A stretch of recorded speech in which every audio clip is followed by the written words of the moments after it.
Good afternoon, everyone, those of you in Indonesia, and good morning to those of you who are joining us from Germany.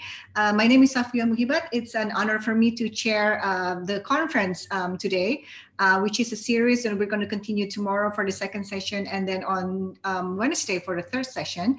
But this is a regular annual meeting that CSIS co-hosts with our counterpart, the Konrad Adenauer Stiftung office in Jakarta. We first held this, we call this the Germany-Indonesia Strategic Dialogue. We first held it in 2017. So this year is the fourth year that we are co-hosting this together with the KAS office in Jakarta. We have held this dialogue in various topics. Maritime issues. Yes, I think last year we held one on the issue of multilateralism and the United Nations. But this year, coinciding with the issue that all of us all over the world are facing right now, which is the COVID-19 pandemic, we thought that it would be very interesting if we discuss more on the issue of, basically international cooperation for resilience in health crisis. And with that, I'm sure you've read in the meeting agenda that we have a list of very prestigious speakers who will share with us the issue on three different issues. So today, the first session, we are going to talk about the future of international cooperation in public health. Tomorrow, the second session, we will hold another session specifically on the cooperation in resolving economic crisis. And the third one on Wednesday, it will be on the technological advantage in responding to crisis. So without further ado, I would like to the two co-hosts of this meeting, which is CSIS and the KAS office in Jakarta, to give the welcoming remarks. I will start with Dr. Philips Vermonte, who is the Executive Director of CSIS Indonesia. Philips, you have the screen. Thank you, Fifi, and very good afternoon to everyone, and especially His Excellency Dr. Peter Schoof and His Excellency our ambassador in Germany, Pak Havas, Oegroseno. It's good to see you on the screen, and also thank you, Mr. Jan Senkir of the Konrad Adenauer Stiftung in Jakarta. CSIS has been enjoying a very close cooperation with KAS, especially under the leadership of Pak Jan Senkir in the past 3 years. And as Fifi mentioned earlier, this is the third time we organized together this bilateral conference between Indonesia and Germany. And of course, as we know, the time is, a time-specific context of this third meeting is a global pandemic that we are experiencing. So we switch a bit from our traditional, topics of security and geopolitical discussions, but somehow I would say probably in the discussion today and the next 2 days, this traditional issue of geopolitical rivalries would always come up. But right now, I think for the first time we are talking about something more related to human security issues rather than state security issues. And we are very happy and very glad to organize this meeting, as Indonesia is still struggling to even surpass the first wave. Seems that we are still in the first wave ever, and Germany, as I understood, is one of the successful countries that more or less already tame the spread of COVID-19. And of course, we have all the time to learn from the experience of Germany through this 3 days dialogue. And of course, probably from the German side, you will also learn something from Indonesia, because the nature of this pandemic is that it is partly caused, the widespread of the COVID-19 virus is partly caused by the interconnectedness of countries, regardless of whether you are in Europe or in Asia, because of the nature of our world today. No country is immune to the pandemic. So we have to learn from each other, and we have to cooperate to tackle this pandemic. I would say this is probably not the first pandemic that we will face in some years to come, but there might be some other pandemics making its way to our world. So thank you very much. I hope everybody will enjoy our discussion today. Microphone back to Fifi. Thank you so much, Phillips. And next is welcoming remarks from Mr. Jan Senkir, who is the resident representative of Konrad Adenauer Stiftung of Indonesia and Timor-Leste. You have the mic, Mr. Senkir. Thank you. Hello, good afternoon, selamat siang. Would like to welcome the participants on behalf of the Konrad Adenauer Stiftung. As Dr. Phillips has already mentioned, this video conference is a part of the German-Indonesian Strategic Dialogue, which has been established 4 years ago, together by the Konrad Adenauer Stiftung and CSIS. Our aim is to provide a platform for experts and representatives from both countries to discuss and analyze issues of strategic interest on bilateral and regional level. So this year, we will focus on the main current global challenge, the fight against the pandemic of coronavirus disease called COVID-19 pandemic. Since the outbreak of the disease in Wuhan, in China, in the beginning of this year, the virus has subsequently spread to most countries all over the world. It's, I think at the moment, more than 188 countries, and infecting about 33 million people. And about almost 1 million people have already died because of the disease. So the pandemic has caused a global social and economic disruption, leading to the largest global recession since the Great Depression in 1929. So the impact on the healthcare system, the education system, the economy, and the social situation in many countries will be dramatic. After an initial success in mitigating and reducing the numbers of new infections thanks to large-scale lockdowns and restrictions, we can witness today a new increase of infections in many countries, which is the result of a gradually opening and easing of the restrictions. So this is the case as well as in Germany, as well as in Indonesia. So in this video conference, we want to discuss and explore the possibility of cooperation and exchange of experience in the methods of reducing and mitigating the corona disease pandemic. In the 3 2-hour sessions during the next 3 days, we will, that means tomorrow, Tuesday, and on Wednesday, we will explore common grounds for furthering forms of international and bilateral cooperation in health, economical, and technical sector in relation with improving the country's resilience in responding to a pandemic.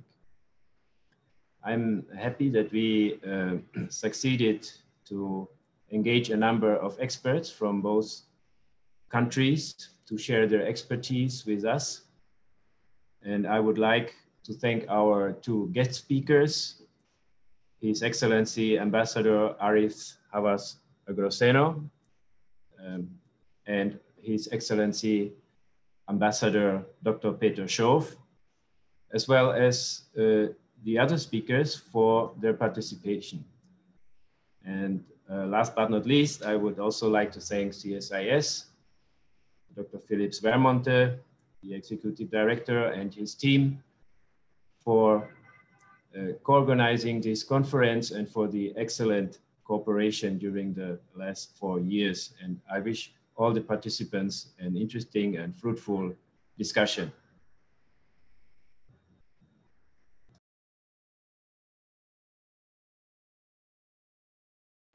Thank you. Thank you so much, Mr. Sankir, for the welcoming remarks.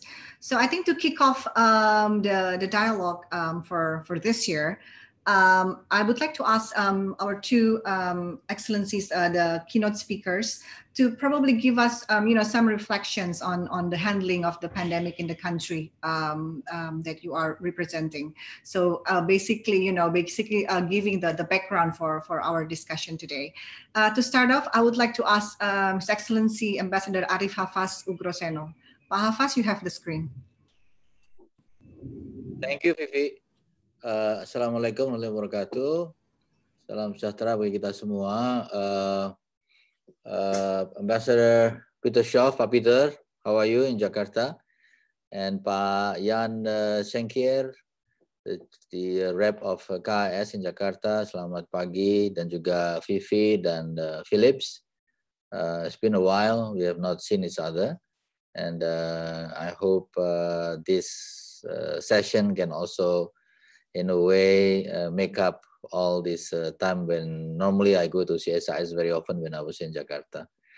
So I will give you the latest developments on Indonesia and Germany in general in terms of working together in addressing this issue. As you are probably aware, Germany is one of the founder of organization called CEPI or CEPI, Coalition for Epidemic Preparedness Innovations. Germany is one of the co-founder along with other countries, India, and I think also with some private companies and foundations. And CEPI has headquarters in, I think, Oslo, but also have office in München. And we are quite happy that Bio Farma has been selected among 200 plus companies to manufacture either the vaccines of the drugs that would come out from the CEPI initiative. So we had already some discussions between CEPI out of Munich and Bio Farma, and we have already some discussions on the due diligence of the capacity of Bio Farma, and of course we will follow up the results. We also have a German investment in Indonesia, which you may not hear because I have not heard the name of the company. Only when I came to the company, it's typical of this German champion. It's a company called Schoof, S-C-H-O-O-T, Schoof. Schoof is a part of KAS-CSIS. Of course, you know KAS-CSIS, the manufacturers of glasses. And KAS-CSIS specializes in glasses, but Schoof specializes in glasses on anything else. For instance, the folding mobile phone coming out of Samsung, the glass is coming from Germany. And all the glass of the mobile phone in the world come from Germany. And the company in Bekasi is manufacturing the bottle glass for medications and for viruses and vaccines and for the different kind of needs for medication. It's preparing also to expand operations in Indonesia for this manufacturing of the vial of the glasses for medications coming out of COVID. They are able to make 5 million bottles of vials for drugs and vaccines in 1 month. So it's a very big operation. And Indonesia is part of that global supply chains in terms of the addressing the COVID in general.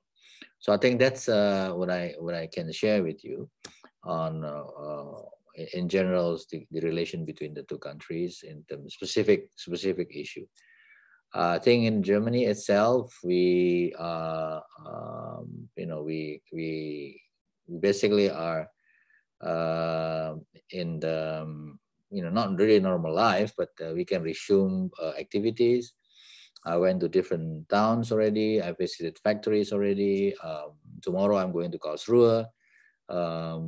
Indonesia will receive a sustainable financing award from Germany, and the award is going to be done tomorrow in Karlsruhe. So I will travel by train, wear all the masks and stuff. So it's there, but business starts to pick up. So that's, I think, in general, what we do. I'm cycling almost every week. I did Berlin-Leipzig, 157 kilometers. So I'm tougher than you, Peter.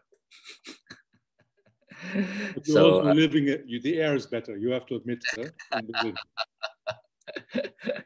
So that's basically what we are doing here. Now, in terms of the pandemic itself, if you look at the history of a pandemic in the world in the previous century, in the early century, even in this century, you have the SARS, you have the Ebola, you have different kinds of pandemic already doing it, already coming to our daily life. It seems to me that governments and us, human in general, we are not ready, or we don't want to learn the lessons in the past. So it's quite shocking, that we don't have an international mechanism as such to deal or to prepare for the pandemic. I come across an article 5 years ago, 10 years ago, I don't remember, in Foreign Affairs. The title is Preparing for the Next Pandemic. So actually experts have been thinking about this a long time, but governments are quite slow. And maybe the rest of the world is also quite slow. So we are not actually preparing ourselves for this one. And I'm not so sure whether we'll prepare ourselves for the next one or whatever is going to come up in the future. So if you are fans of James Bond, the title or the emblem of the father of James Bond, Sir Thomas Bond, is Orbit non sufficit.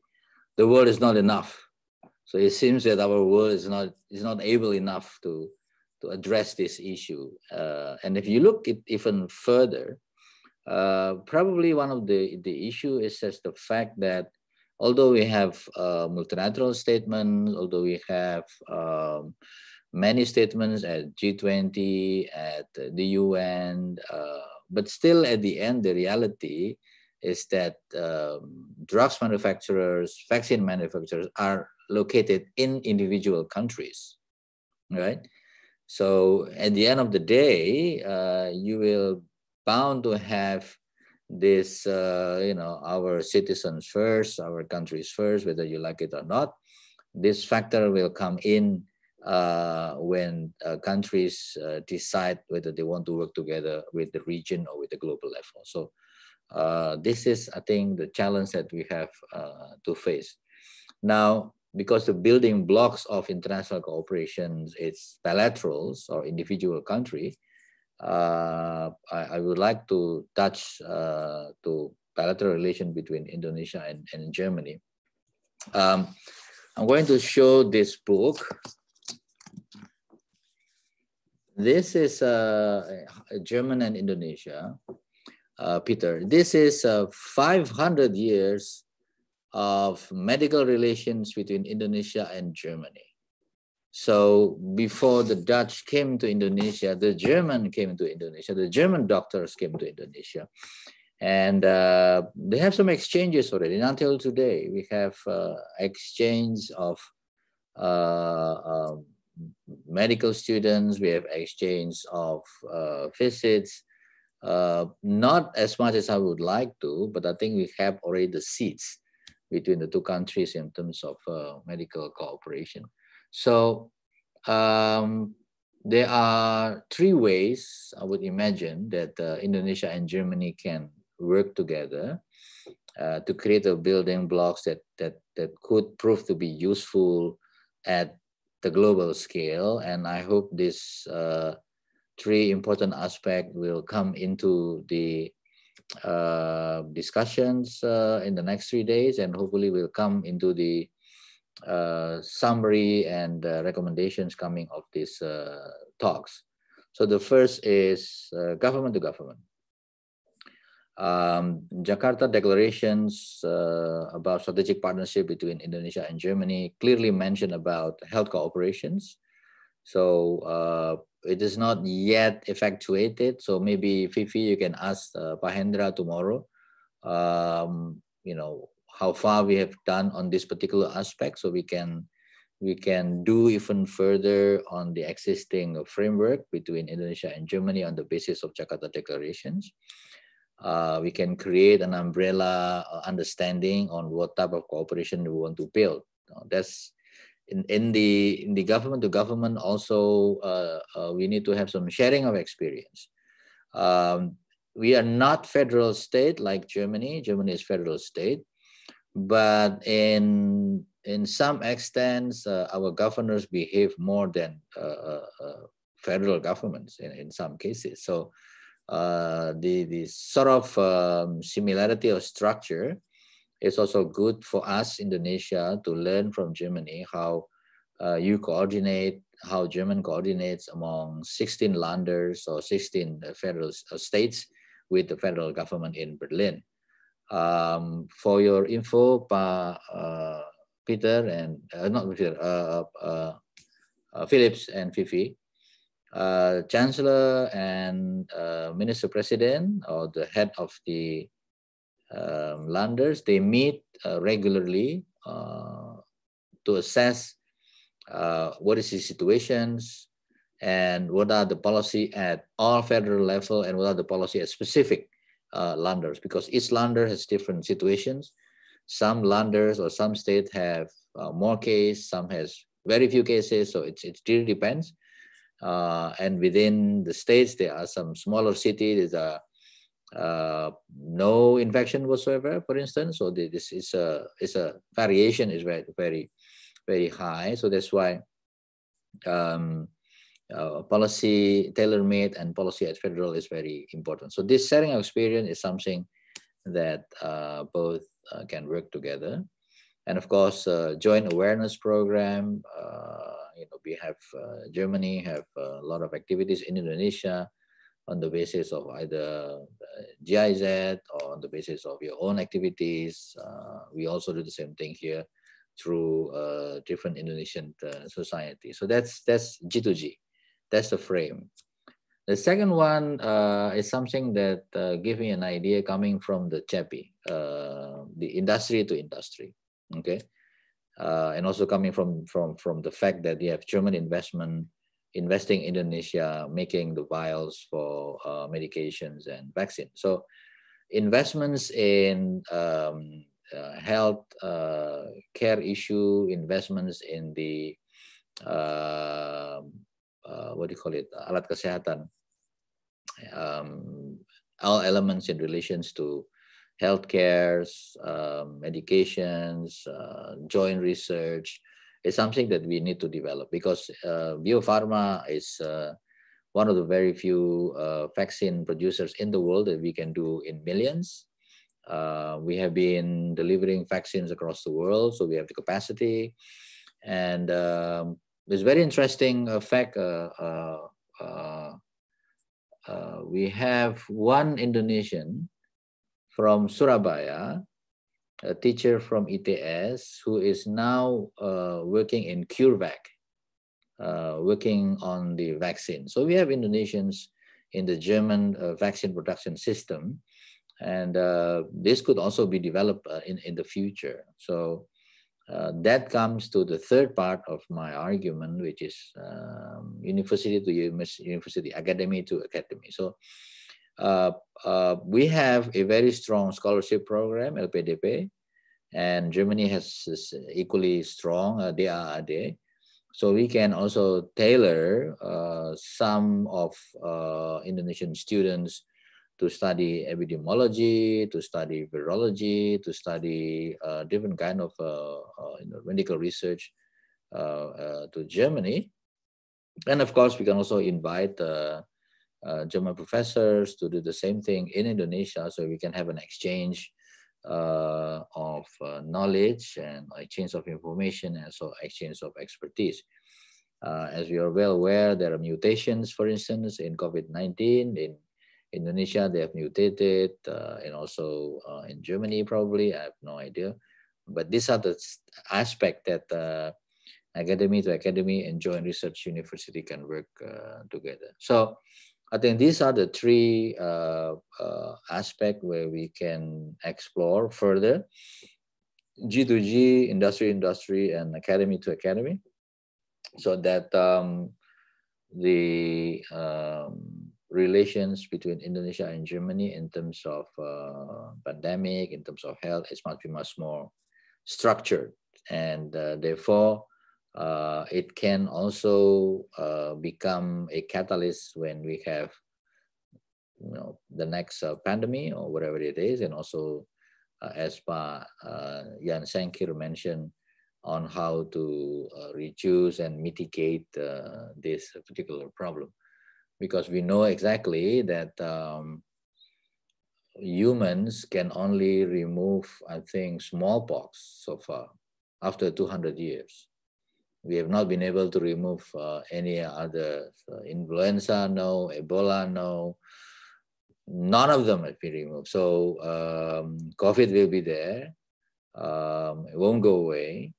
It's just a question of vaccines and medications now. So, and I think this is something that bilaterally we have to work through as a strong building blocks for multilateral cooperations, which we know is not enough, or be it non-sufficient. The world is not enough. Thank you. Thank you so much, Ambassador Havas. And thank you for the points that you suggested that we take up in the next sessions as well. And also, I will remember some points that you want me to particularly raise tomorrow in the session on economic recoveries. Next, I would like to welcome His Excellency Ambassador Peter Schoof. You have the screen. Yeah, selamat siang, or selamat sore rather, to all of you. My colleague Padubes Havas, Philippe Vermonte, Mr. Senkir, Ibu Fifi. It's a pleasure for me to be with you this afternoon and to share some thoughts on the subject, on the international cooperation in the pandemic and after the pandemic. It will not come as a surprise that I will be able to subscribe to almost everything that my colleague, Ambassador Havas Oegroseno, just mentioned. I might maybe add a couple of aspects. First of all, regarding what could I say, the German model, which is described internationally as rather to be on the successful stories of dealing with the pandemic. I think if we look at the moment at the figures in Germany, we see that I think Havas, you said, has been dealing more or less successfully with it. At the moment, we also see in Germany a new rise in numbers. And of course, as winter comes, this makes, of course, many people nervous because life is going to move from outside to inside again. And I think we are all quite nervous of what will happen in the fall and the winter. So I think with our verdict, we should maybe meet again in spring and see what was the situation there.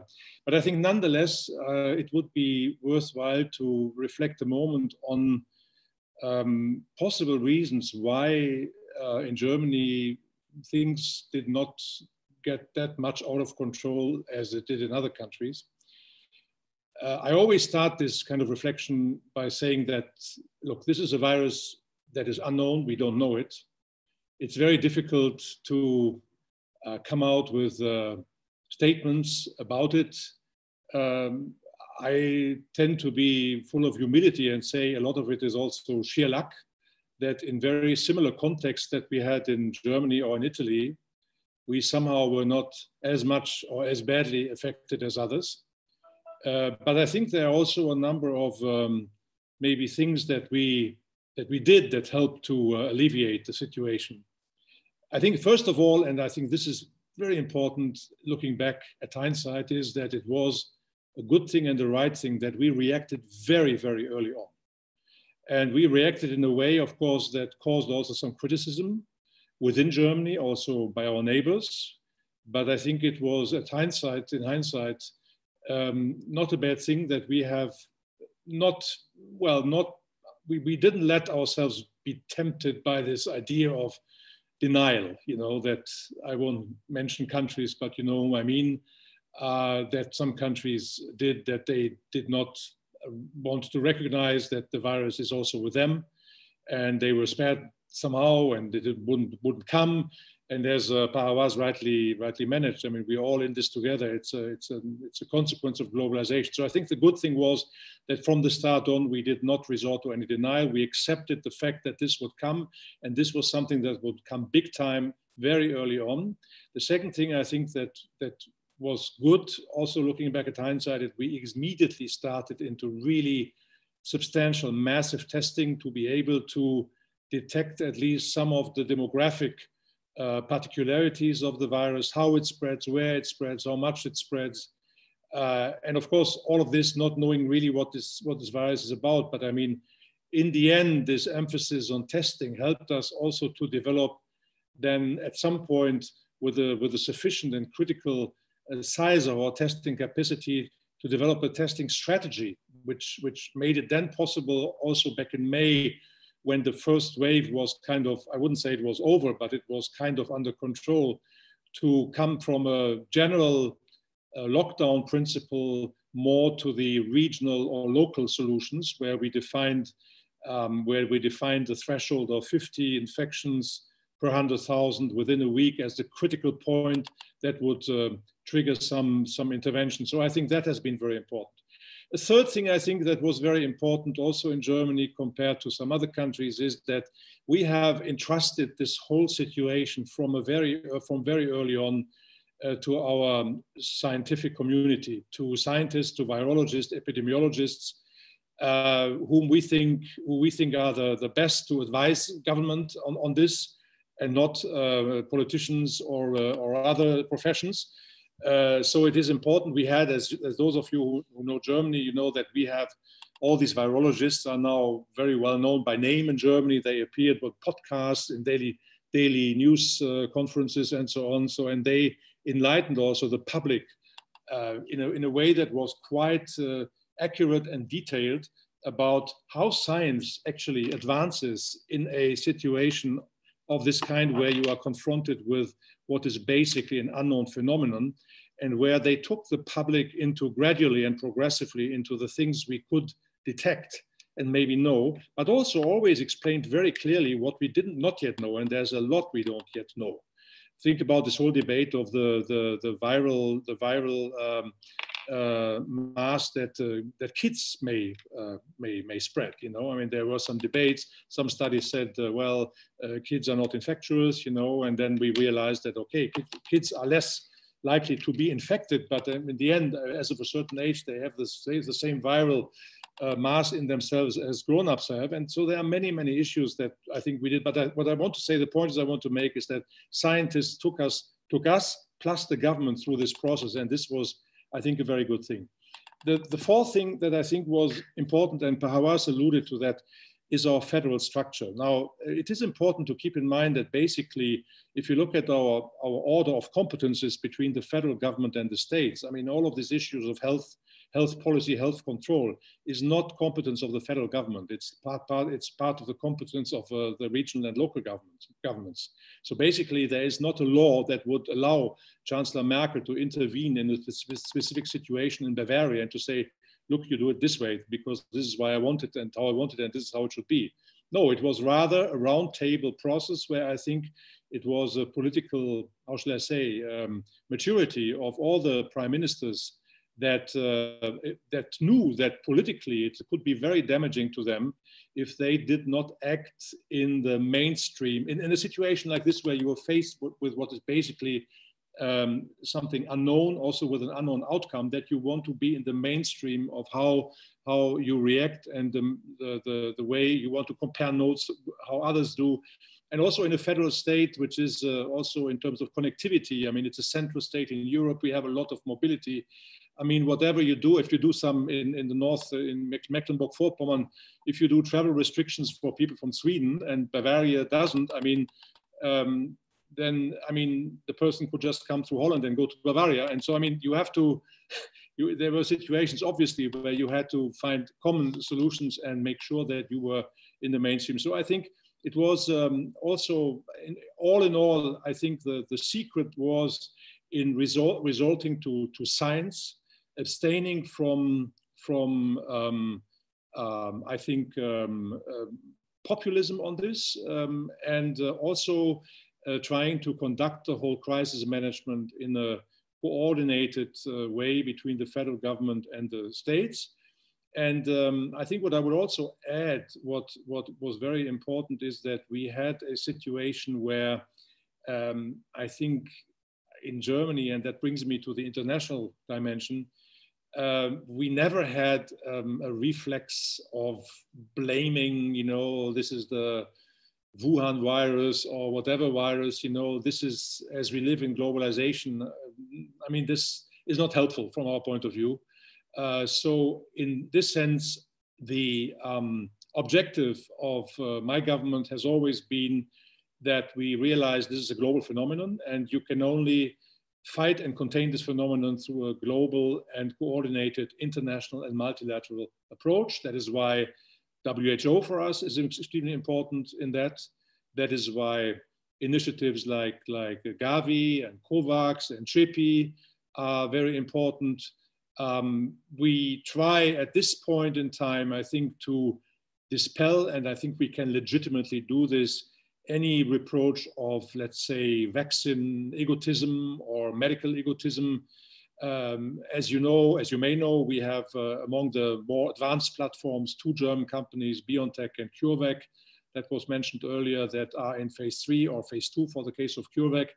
And of course, you know, in the EU context, there is a procurement process going on for the time when the vaccine is available, because we have to also respond to our constituencies. But at the same time, I would like to remind that my government, together with the French government and the European Commission, has been the sort of, how shall I say, the initiators of this Gavi COVAX platform, where we organized together this pledging conference in May, where basically at that time my government pledged €500 million, 525 million euros. So did France, so did the EU. And altogether now we are at 9.8 billion euros that we have collected in order to have firepower for this Gavi COVAX platform that would allow also a fair and equitable access and distribution of vaccines in the global south. Now, coming now to some of the more general reflections of where we are. I think there are 4 different levels of reflection that we have to, I think, embark on. The first is that obviously the pandemic has brought to light our need, and this is true regardless whether you are in Indonesia or in Germany, our need for social and economic resilience. We see that the pandemic, of course, brings to light the disparities and inequalities in our societies. That's true in Germany. If you just think, for example, about the situation of women or men who are differently affected, there are statistical studies on that. The situation of schools and children, access to education has become an issue, with some people being more easily in a situation to provide online learning than others, and so on and so forth. So this is something for international cooperation that we should actually discuss, to compare notes and to see what are the best practices. I mean, some of the good practices in Germany is this short, what we call Kurzarbeitergeld, short labor geld, which is where the state subsidizes companies to continue paying their workers, and makes public funds available to do that in order to avoid furloughs. I think the second issue that we have to reflect about is geopolitical resilience. Obviously, it has become very clear that we are vulnerable in terms of, all of us are vulnerable in terms of our access and dependency on resources. And I think this is a very important point, because you can actually respond to this question in two ways. You can say, well, look, I mean, obviously I have to become more resilient, so all that is needed I have to produce myself. Now, this is going to come at a big macroeconomic cost for many, many countries, and with huge consequences. And what I think my government tries to argue is that the solution is in intelligent diversification. Protectionism is not the answer, but what we have to do is to see what is the best division of labor and how can we forge new partnerships that are beneficial to all of us. This is the solution, and this is, I think, the way to achieve geopolitical resilience, not through nationalism and protectionism. The third level of that dimension of reflection is, I think, something where we Germans can learn a lot from Indonesia, and this is the digital resilience. I haven't now been in Germany for a couple of months, but my feeling from what I hear is that there is a lot of room for improvement in Germany in terms of the development of our digital infrastructure. And I have very often situations where my colleagues in Berlin are amazed about the ease with which we can organize Zoom conferences and communicate online, where in Germany, at least in the government, there are still many, many problems. And I already mentioned the schools. So that is obviously something where it would be very interesting also for Germany to have a look at a society like Indonesia and to see how we can do things there. And the last dimension of reflection, I would say, and this is easily overlooked and it may come to a surprise for you, that is what I call the green resilience. Now, this tectonic disruption has, of course, shown our vulnerability in a very pronounced manner. And we have seen how the pandemic has affected our lives. But we should be able to also, take a step back and say, look, this is a pandemic, and the pandemic can cause these disruptions. And we know from all the studies and all the numbers what's going to happen if we don't act on climate policy with much more resolve than we do at the moment. So I would wish that we also use this situation to reflect on the way how we can make our economies greener, our recovery processes greener. Studies show that we could have 24 million new jobs in the green economy. We could organize our cities, our societies, our environment in a much more intelligent way. And this also, for me, is part of the story, that we have to look at this green resilience. To conclude, I would just like to add some specific issues regarding Germany, Indonesia, and I have very little to add to what Havas has said, but maybe just to shed some light on things where we could focus on. I think there's certainly a lot to be learned, and I start, maybe to your surprise, with the industry to industry level that Havas mentioned. I think this pandemic came, we woke up, our corporates started big corporates started to frantically start the research and the strategies to develop a vaccine and some therapeutical materials. And of course, we have, I at least, as somebody who had no clue about all these things before, have learned quite a lot. For example, if you want to work together, how important it is that you have ready in the cupboard some framework agreements between industry and industry. I think about, for example, all the agreements that you need for phase 3 clinical testing, where you need to have, I don't know, 25, 30, 40,000 populations in different climate zones, where basically it would be very good if our two countries could, or let's say corporates from our two countries could come together. And after this pandemic and for future pandemics, maybe design some kind of partnership agreements in terms of contingency plans of how we could also in the early phases of a response be more coordinated and not only come into the picture when actually things are all very advanced and basically there's a whole phase in the development of vaccines already missed. So this is one thing I would wish for. Contingency plans in terms of framework agreements between our corporates. The second is that I think it is important that I start with our corporations in Germany, our corporates, they have a good understanding of the market in Indonesia. I mean, we in Germany, as you know, don't have state-owned companies. We had them in the past and we have very, very few left, but certainly the medical field is left to private companies, so they are not state-run. So our leverage as governments on them is zero. So basically, it's a business-to-business relations that we have to develop. And for that reason, and now I come to Indonesia, it's also important that the Indonesian corporates open up to the corporates in our country in a way that is investment friendly. I know that there is a lot of interest of German companies in general, as you know, but also of health companies in particular to do investment here. And this brings me to the second reflection. We're now going to hopefully at some point have the vaccine, and then the big question is about production sites, production facilities. And you mentioned, Havas, you mentioned CEPI, which has a call out for production now, to which countries or corporates can apply. And of course, I probably, as German ambassador to Indonesia, and you as Indonesian ambassador to Germany, of course, we would both wish that Indonesia makes a response to a call in a way that also results in a sizable production of vaccines and of other materials, of course, in Indonesia. So let's join hands and work that this can become true. And this will be all the more easier if, let's say, things like the omnibus law and the investment environment, of course, is also propitious to this kind of cooperation. Lastly, I would like to say academia to academia.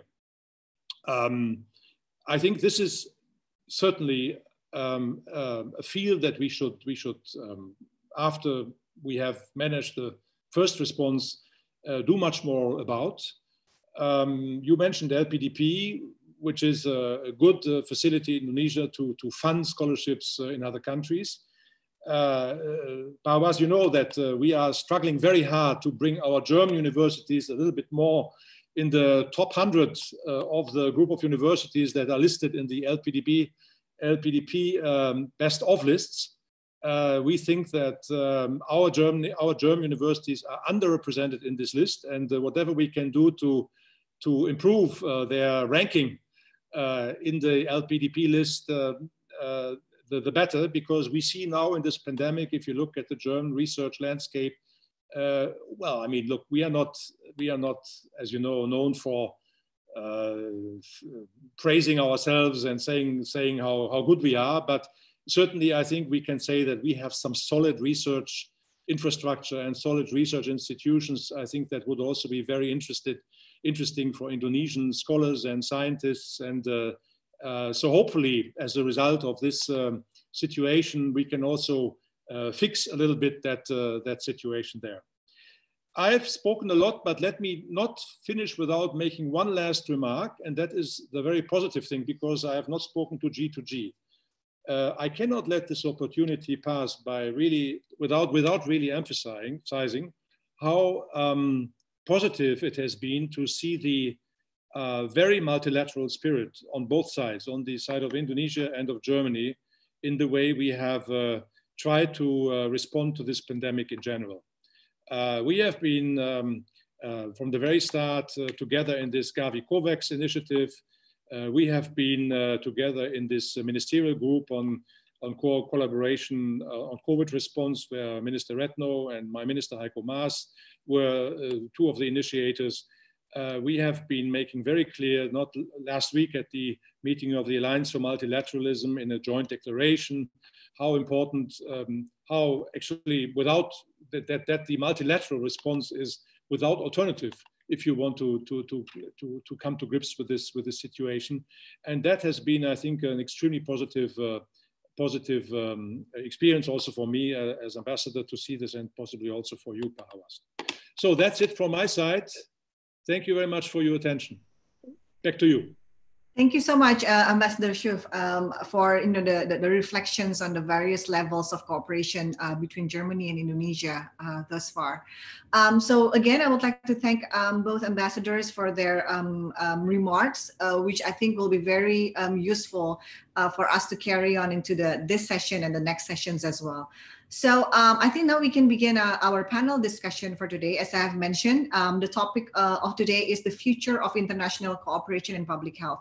I think from both ambassadors, we have heard about that both Indonesia and Germany are putting a strong emphasis on the importance of cooperating, basically, in terms of finding our ways through this pandemic and hopefully resolve it. Bilateral relations have been mentioned, multilateral cooperation has also been mentioned.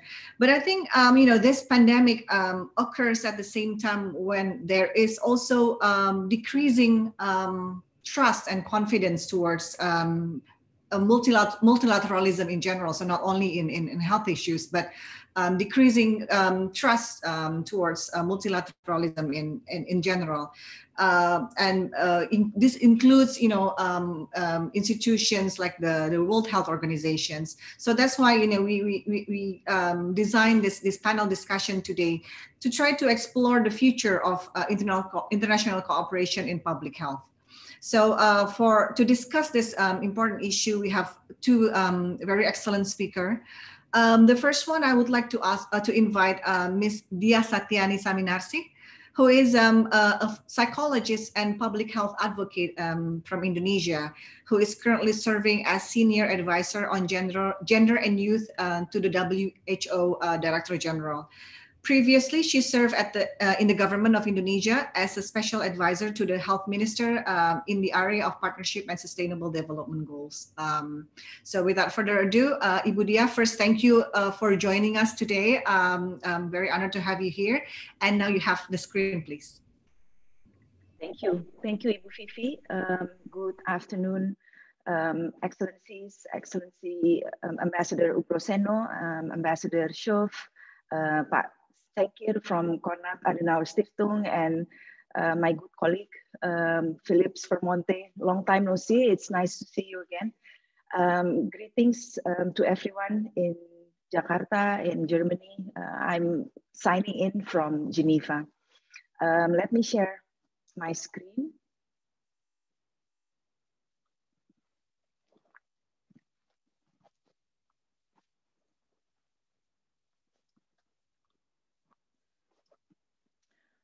Okay, so first it's the context.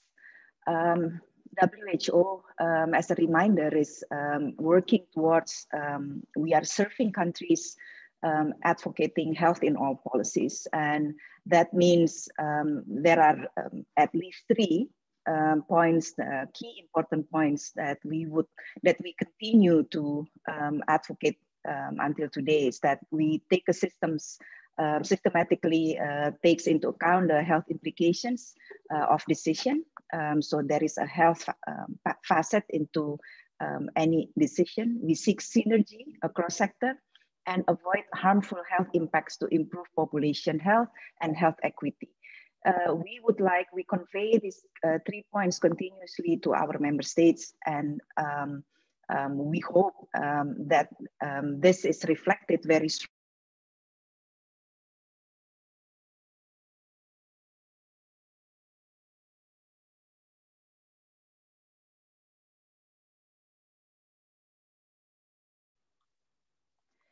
That this is reflected strongly, continuously to our member states. In the WHO Charter, there is this very strong element of the links between health and human rights. I would like to put forward that as a context to what we are going to discuss today about the global pandemic,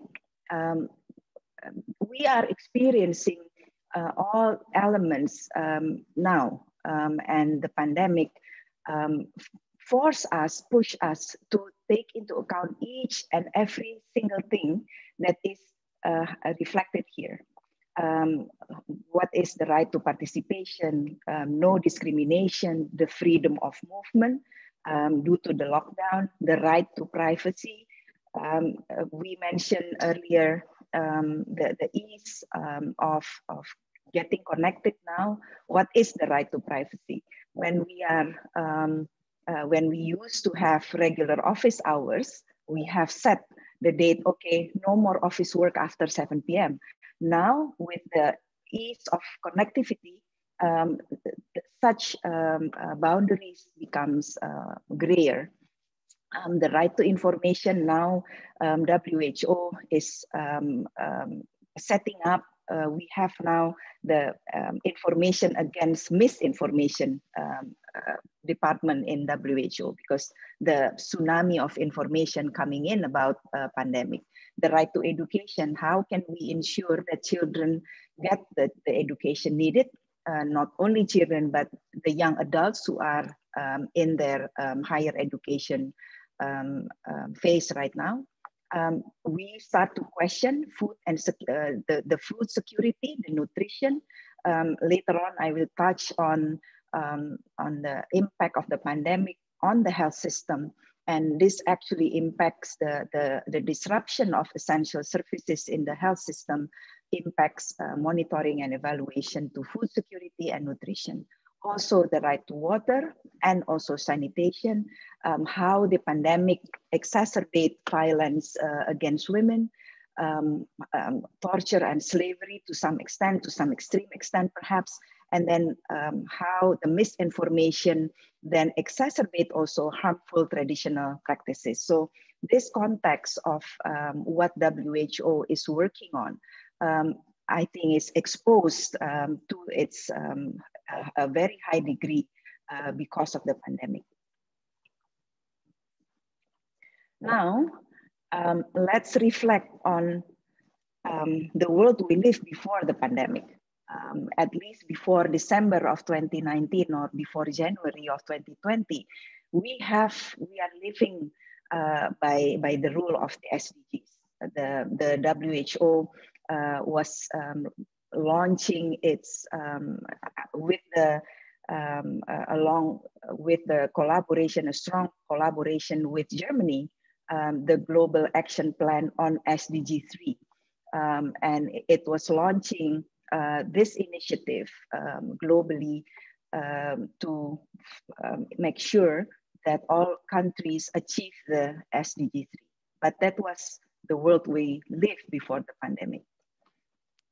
Now, at least beginning earlier this year, I would like to thank Ambassador Schoof of mentioning the preparedness.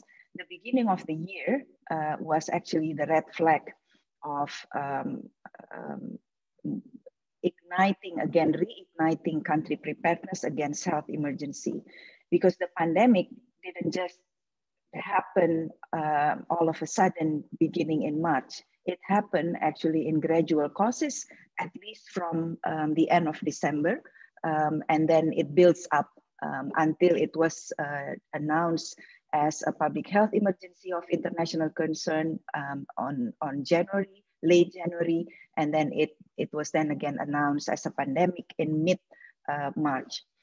From a technical perspective, a pandemic means that the world is easing in or being pushed, if you will, into a different kind of reality, into a new world. We began that phase already back in March. A pandemic is not something that will end soon. We don't know yet how or when it will end. It might be as early as 2 years. It might be more than 2 years.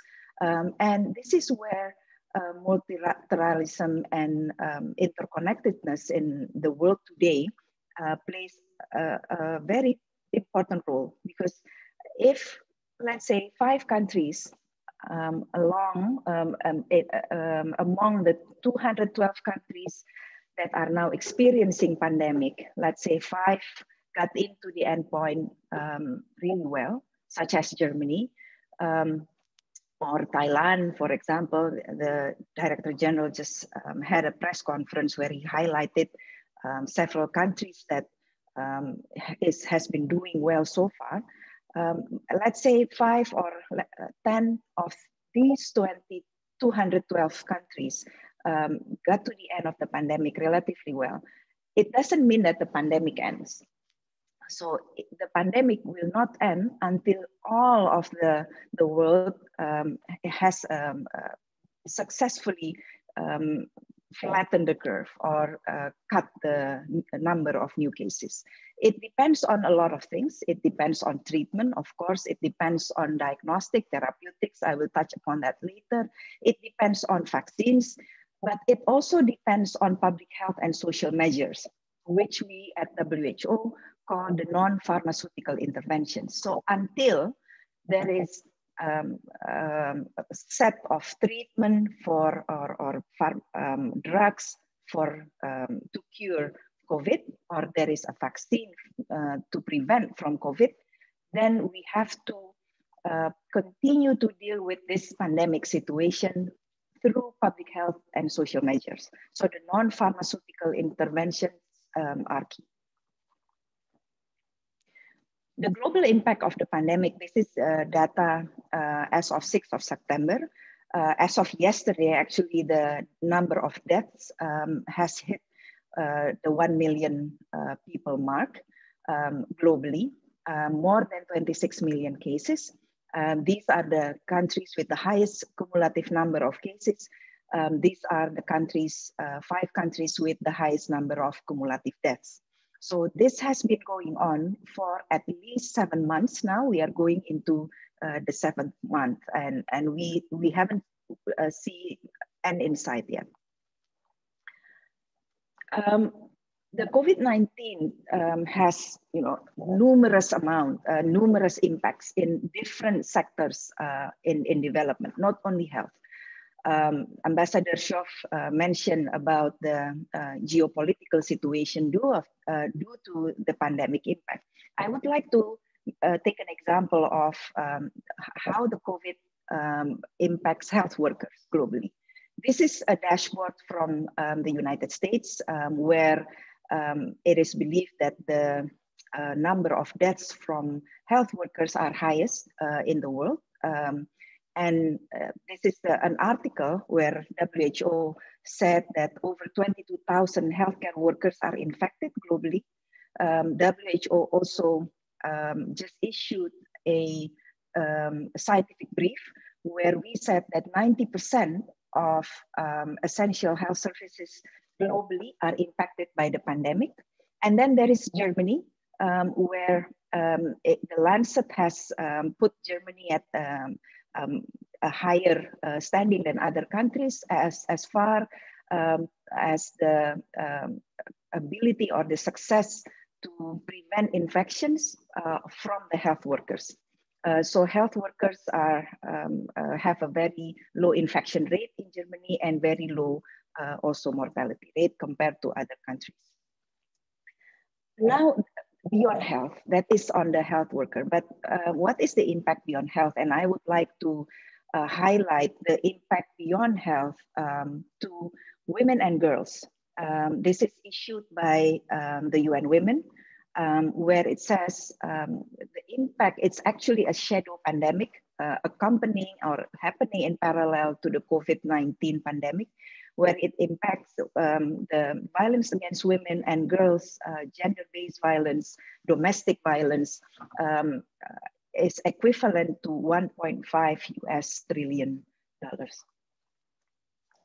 What has the WHO done to serve its member states? So we take this in various levels. One is at the strategy level. At the strategy level, WHO issued a strategy document where it highlights what must the global community do, how can international collaboration input this the strategy?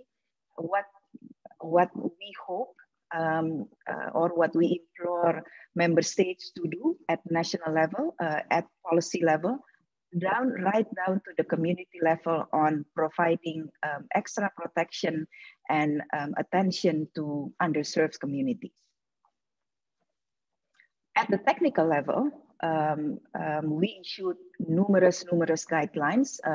I'm just highlighting a few examples that there are the guidance on public health and social measures, preparedness for clinical guidance, adolescent health, gender, and the overall technical guidance that we see countries will need while tackling this pandemic.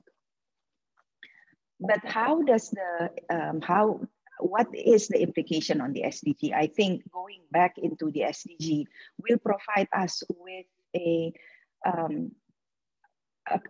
bird's eye view on what can happen, how the world will change after this pandemic. And at least the UN has identified these key elements: inequities in access to food, inequities in education, gender, inequities in labor condition, housing and living condition, safety nets, humanitarian settings, more refugees and migrants, maintaining government spending in social sector, and building back better to a greener, more inclusive and more equitable world as key to building the world back after this pandemic. We can take a few examples. I will touch upon how the pandemic impact Indonesia and provide that as a case study of how it will impact the health system. But interestingly, in North Macedonia, they start from social and economic recovery to build back better. So there is a policy dialogue on priorities for health recovery, country health recovery plan, how does it impact the financing mechanism, and then working very closely with the UN in North Macedonia to have policy dialogue and then update their national development plans accordingly.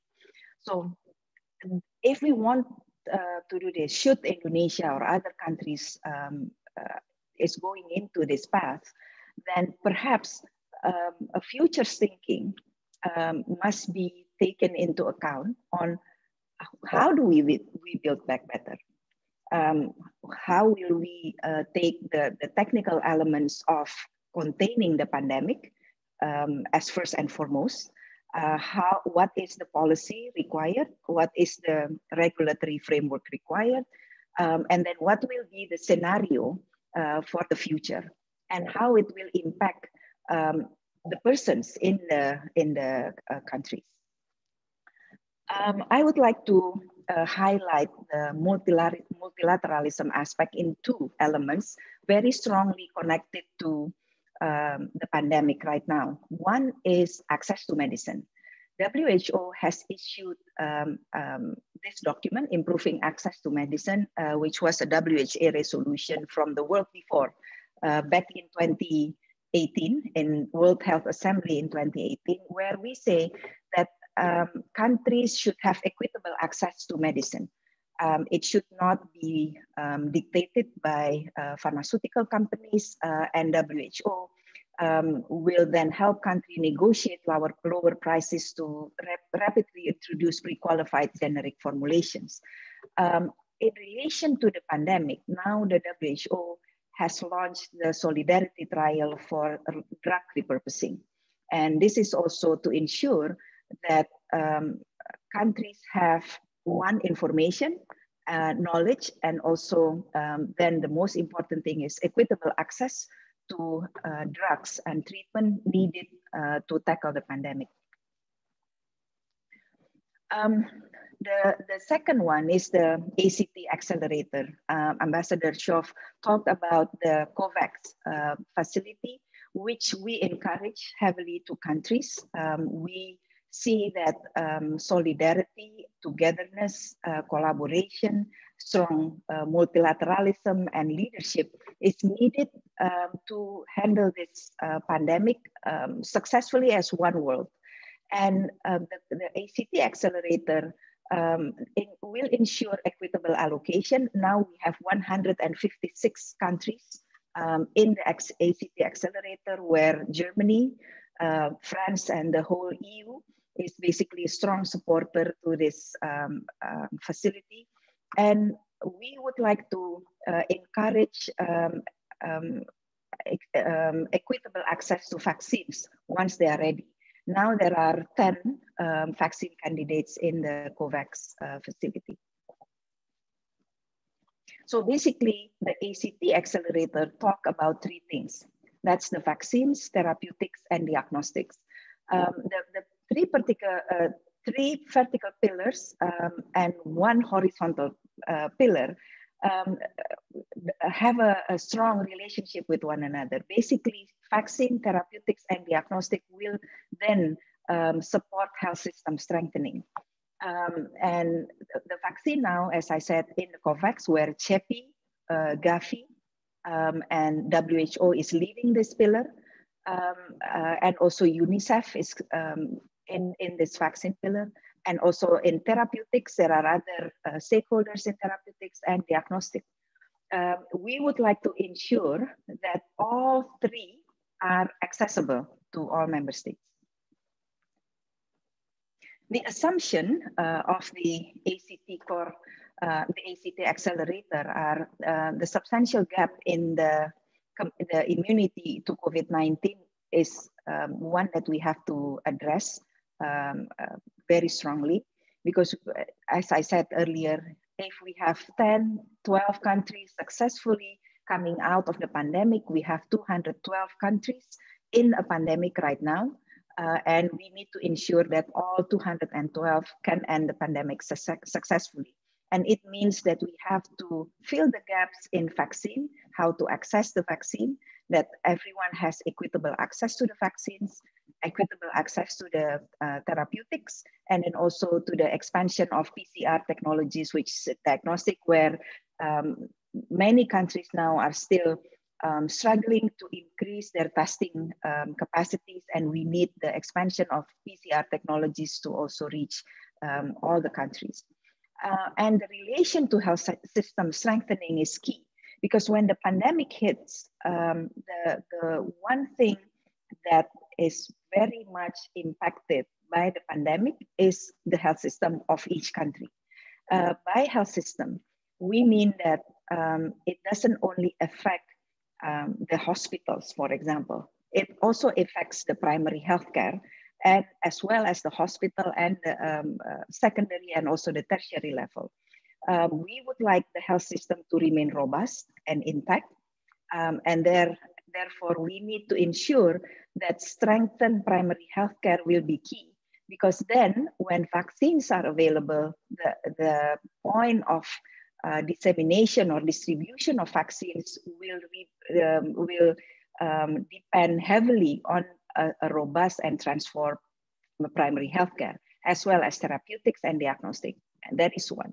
And the successful handling of a pandemic requires a stopping of influx of patients going into higher level of health systems, so going into hospitals, because not all countries have strong hospital care.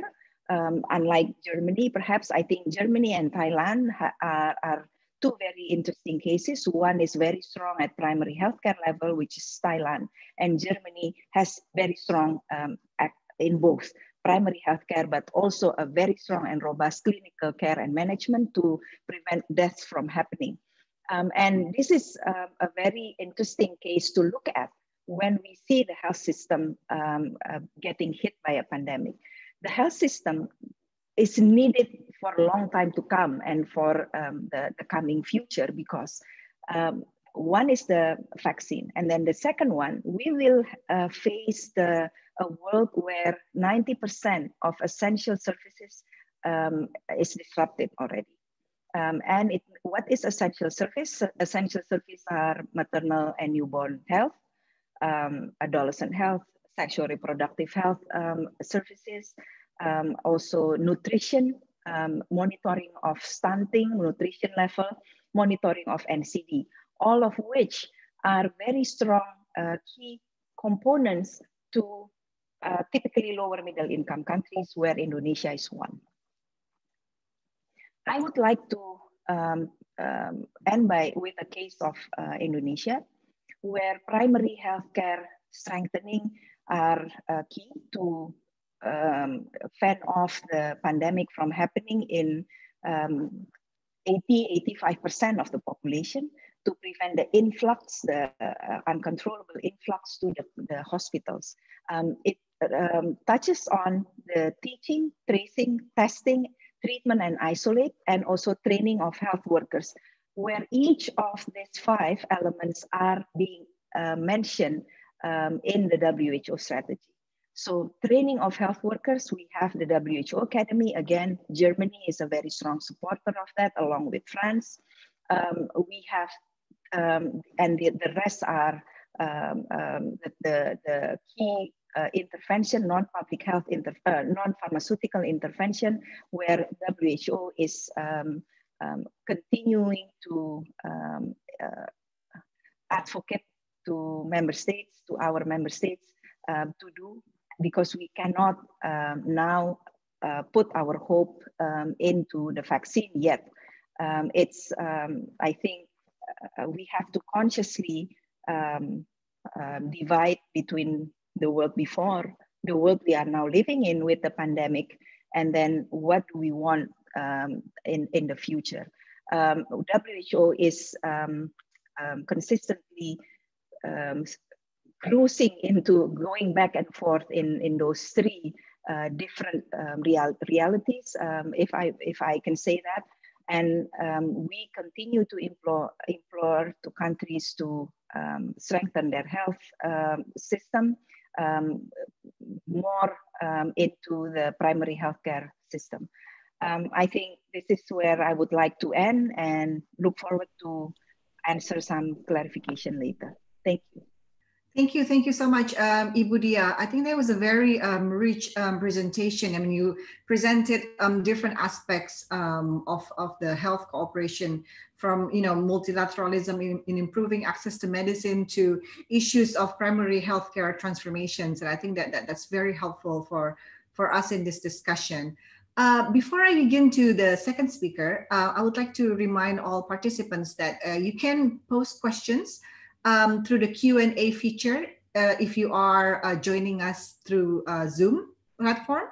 If you are joining us through the YouTube platform, you can type your question in the comment section of YouTube, and then my colleagues will then convey the questions there to me. We will then, read some of the questions to be answered by our speakers. And also, if you have questions for Excellencies Ambassador Havas and Ambassador Schoof, you can also post it. I hope both ambassadors will still be with us until the end of this discussion. So now I would like to invite the second speaker, Dr. Philips Vermonte, who is currently the Executive Director of CSIS Indonesia. Philips, I think 2 years ago, started CSIS Disaster Management Research Unit.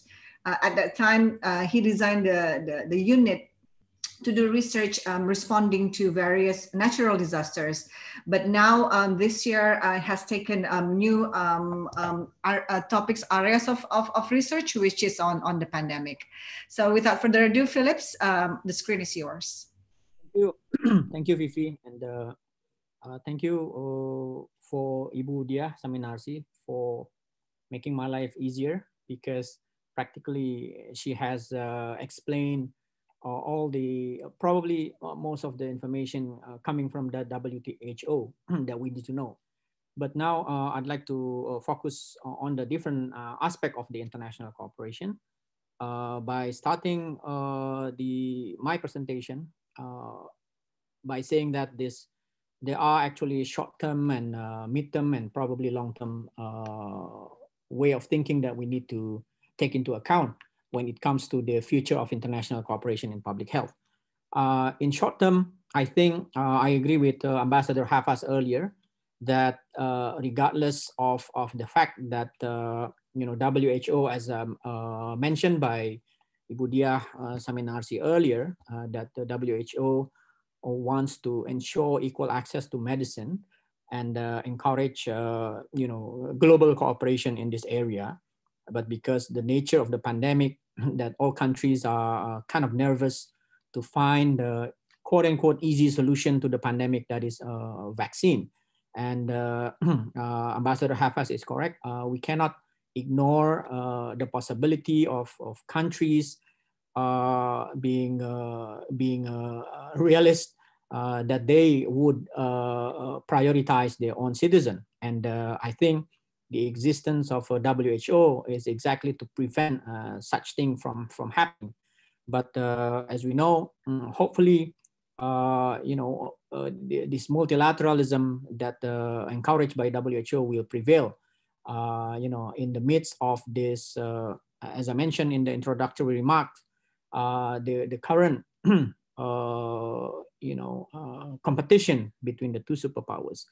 And if I may remind everybody that before COVID-19, multilateralism is for sure has been under attack because of the competition between the two superpowers. And in this time of pandemic, of course, we cannot afford competition because pandemic is global, as we know. And I think Indonesia and Germany, as a stronger power, can try to make sure that multilateralism remain robust in the time that we need it the most, that is today. And secondly, I think in terms of international cooperation, before I speak about the international public health cooperation, I think we also need to avoid that multilateralism and international cooperation be defined by the competition between the US and China. And as we know, these two superpowers have in some occurrences disregard international organization and international platform. The US withdrawing from WHO, from a Paris Agreement, and so on and so forth. China ignoring the law of the sea, and so on. So I think other countries, including Indonesia and Germany, needs to show and to strengthen political support for international platform, international organization, be they WTO, WHO, and other multilateral platform. Now, in terms of more midterm or long-term international cooperations, I think once the dust of this COVID-19 settles, that we find vaccine and we can flatten the curves across the globe, I think we need to re-examine international health regulation frameworks that should incorporate lessons learned from our collective experiences in fighting the pandemic across the globe. And the COVID-19 effects have become so far reaching all countries. And we now know that no country can deal with it alone. And in this regard, there are 4 issues for future international cooperation, in my opinion, that are important to consider. Number one, then in terms of global health, global public health cooperation, the framework should address the question of interconnectivity among countries. The current pandemic shows that countries with both strong and weak health system are almost equally vulnerable. I was nervous to learn from Ambassador Schoof earlier that Germany is nervous that winter is coming, because then activities will go back to in-house or in-building activities, which now we know that these are places where the virus can quickly spread within buildings or offices and so on. So And also, in terms of businesses, traveling, tourism, and so on, should be incorporated in any future global health cooperation. The sources of vulnerability for both strong and weak health system that country has are domestic and international at the same time. So we should address the question of domestic capacities as well as international capacities to cooperate, given our globalized nature today. So the future international global health cooperation should reflect this source of the vulnerability that is domestic and international at the same time. Now, we do have the international health regulation that provide one such framework. It can be used as a benchmark to examine countries' capacity and readiness to prevent, detect, and respond to any kind of public health threats. For example, already the international health regulation requires all members to have a robust national surveillance system that will be examined annually by WHO. So, however, though, probably in the future, after the COVID-19 dust settles, probably we need to strengthen enforcement mechanism when WHO evaluating each country surveillance system as mandated by the IHR. So in essence, probably we need a stronger global surveillance system for certain aspects of the IHR that needs to be devised. And so that we can increase the ability of countries with strong health system, strong healthcare system, and as well as a weak healthcare system to increase the ability to detect, respond, and more importantly, to inform domestic health event to the outside community, to the international community, because failure to share related information in a timely manner will have catastrophic consequences. And in this regard, then science, as mentioned by Ambassador Schoof and as well as Ambassador Havas, is very important. In science cooperation is very important. Technological cooperation very important in increasing our capacity for global surveillance system. Now, number 3, I think regional organization is important. Because WHO is probably, it's too big, too global, and I think a regional organization should play an increased role, and they should invest in infrastructure, capacity building, and human resources development in public health and public security. And WHO actually, correct me if I'm wrong, Ibu Diah Saminarsih, WHO has 6 regional offices across the globe.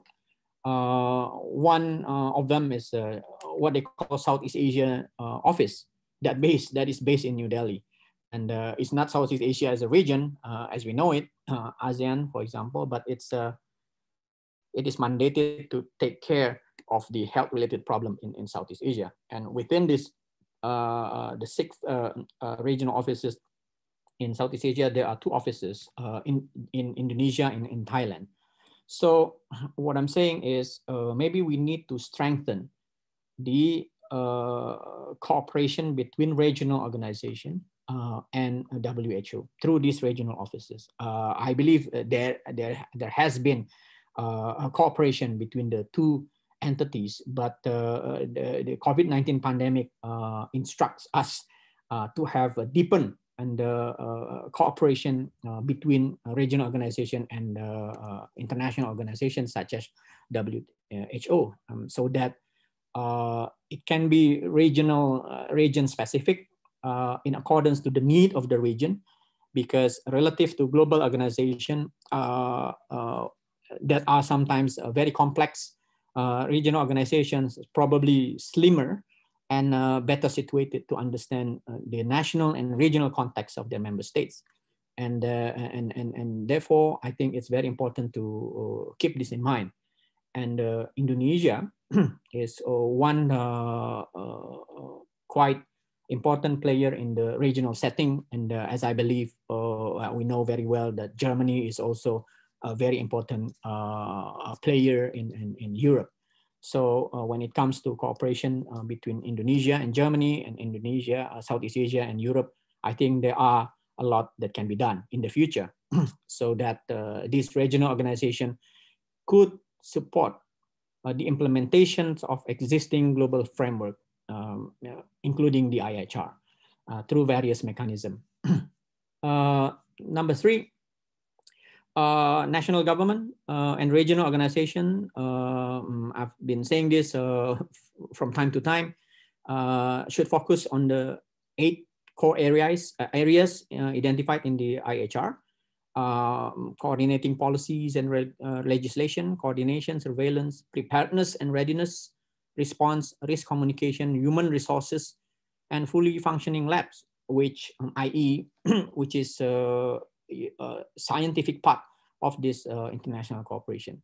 So enhancing cooperation, increasing investment, and syncing collaboration in these areas will help us in containing the future pandemic, and make us better prepared for the next one if they are making their way to us.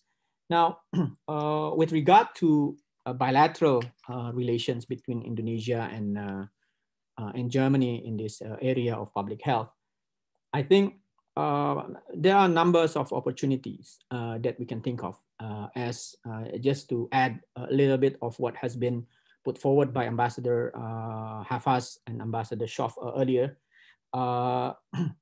In particular, because Germany is advanced in technology, and Ambassador Schoof earlier mentioned how the digital platform has really been helpful in Indonesia for meetings, for collaborations, and so on during this pandemic time.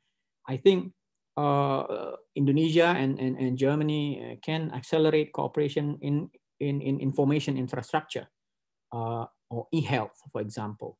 WHO has its own definition of e-health, that is the use of information and communication technology for health, including treating patients, conducting research, educating the health workforce, tracking diseases, monitoring public health, and so on and so forth.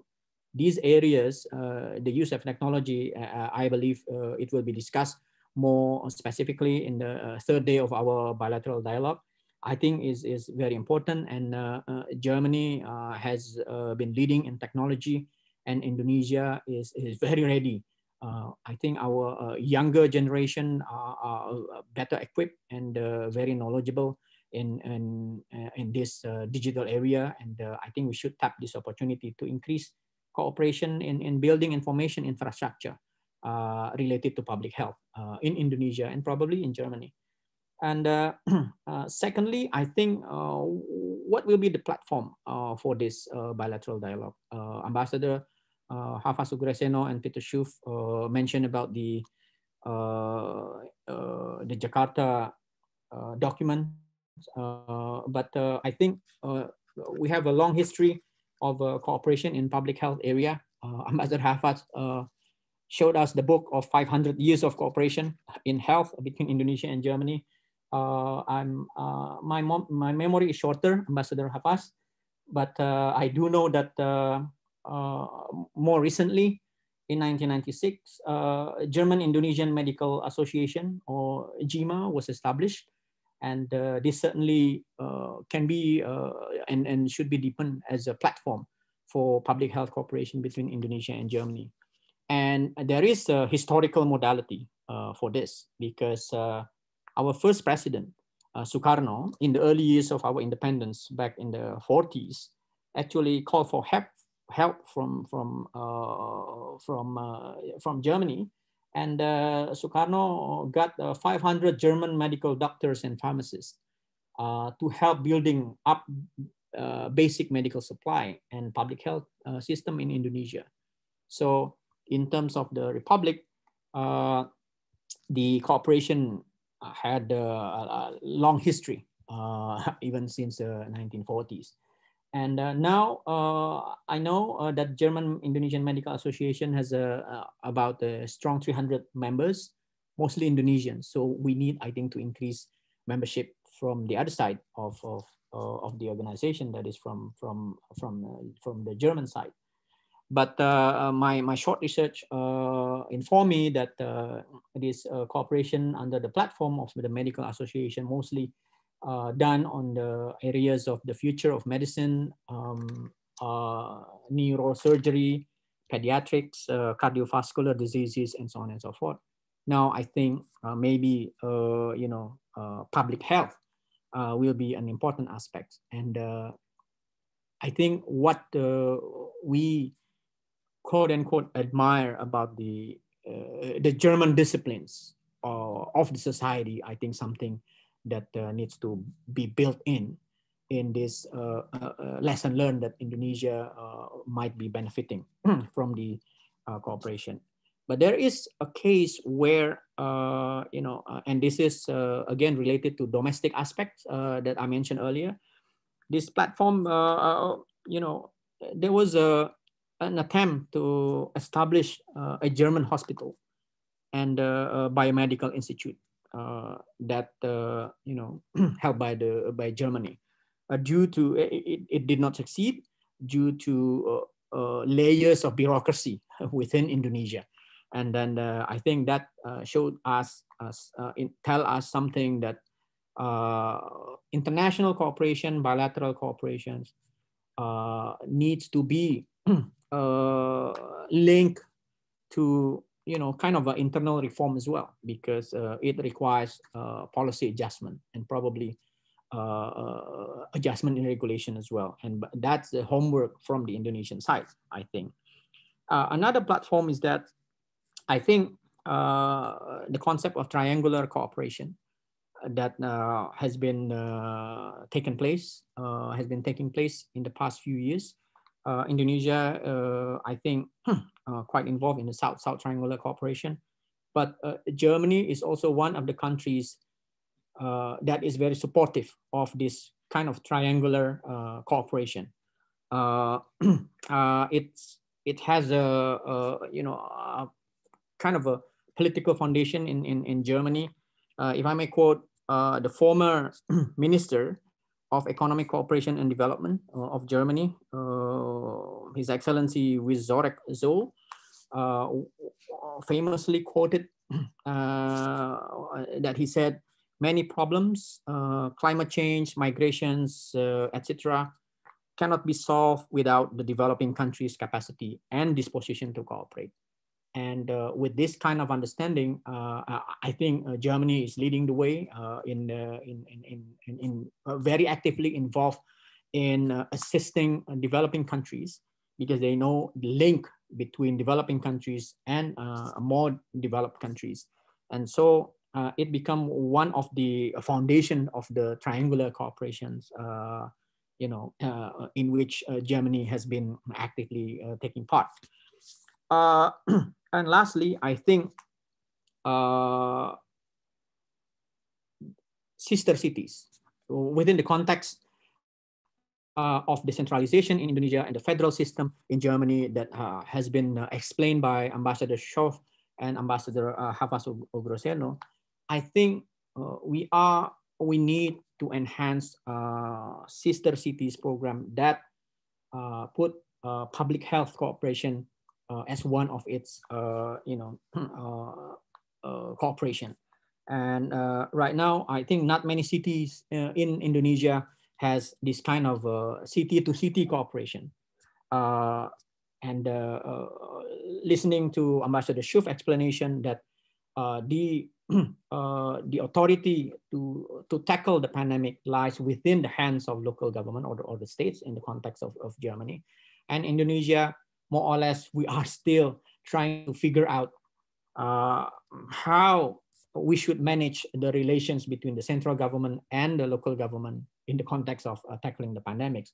Ambassador Schoof know very well about the saga of local and central governments, quarrel, early days of the pandemics in Indonesia, and probably continues until today. So if we do have this kind of a stronger cooperation from city to cities, especially the big cities. Jakarta is a sister city of Berlin, but other than that, Bandung is I think sister city of Braunschweig. But other than that, probably due to my limited information, none has been established other than these two big cities in Indonesia. So if we can, form in the future a specific cooperation between cities, that would be, I think, very helpful for our future relations between Indonesia and Germany. I think that's all that I can say, and I return the screen to Fifi. Thank you so much, Phillips. I think that also, Phillips brought up some very interesting points, especially the last part regarding the sister cities. I think that's very practical suggestion as well. We now have only about 20 minutes for some questions and answers. So I will select some from the existing ones already in the list that I have here. But first, I would like to turn to perhaps to Ambassador Havas Oegroseno. There are some questions in the list, and also I think Phillips highlighted what he called the German discipline. From the list of questions, there is a participant mentioning, I think it was Andrew Mantong who mentioned about the notion of effective leadership. Some points that describe the German model in responding to pandemic. I don't know about Havas, because you're there in Berlin. Do you think there are some interesting points that Indonesia can learn from the German model? Please, Pak Havas. Yeah, thank you, Vivi. What I see here, it's the regular meeting between the federal states and landers. I think that is a model that Indonesia can actually copy, although it requires a large number of presence, because we only have 16 landers in Germany, and we have 34 provinces in Indonesia. And then we have a different, more difficulties that the relation between provinsi and kota and kabupaten are completely different as well. And it also requires a clarity in the provincial level on the issue of public health like this. Then who should be much more, having a strong say in terms of deciding on what kind of policy that fits within that particular province, because we see some debates between certain governors and wali kota and bupati. So this, I think, in terms of governance structure, is something that we could study and look in Germany. I think this is a very important aspect in dealing with the public health issue, because tackling this earlier on, I agree with Pak Peter that some countries, they exercise denial in the first place, and then now they're on the way in the top 5 or so. So this is real stuff, and telling to the public that this is a real stuff, and also at the level of leadership is very, very important, because whether you like it or not, normally in a situation like this, public will look at the government for guidance. Whether the government is government that you don't like or you don't vote in democracy, but they will look at government on how to deal with this, because the government has the tools and the apparatus necessary to conduct this type of operations, if you will.